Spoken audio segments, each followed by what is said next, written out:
Hello. Yes mama. Niwaambilianga mwisho wa lami mtoto yako venye nilikuwa nimekuambia mama, sasa nimepanga nikuletee msichana yako. Sasa saa hii ingia kwa mtandao, ujione ile kitu nimepata. Ni kitu mzuri. Hata wewe mwenyewe utashukuru. Mama.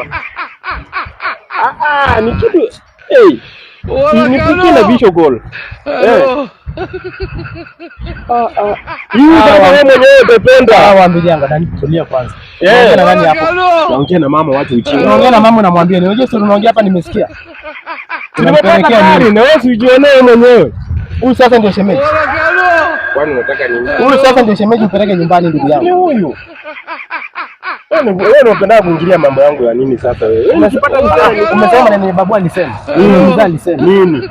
Mtu kama hawezi kanyaga kwa boma yake, unataka kumpeleka nyumbani? Ya nini? Mtu ana vibe hizi kwenda kwetu. Wewe nani? Kama unataka kwenda kwetu, tafuta nguo ya kuvaa. Hebu toa mkono. Kwani hii si nguo? Wewe. Hii hapana. Hii hapana. Fanya hivi. Mzee bado anasikia maneno, mmekata simu. Hata nilikuwa nimesahau. Hebu leta nimwambie kwanza. Acha nimueleze vitu yenye iko hapa. Kama ni yule hawezi kanyaga kwetu ndugu yangu ambaye. Anaenda bwana. Yule haendi. Acha niongee na Madhe. Sasa wewe halo Madhe. Hiyo mambo haiwezekani kabisa, nimekataa. Ona huyu.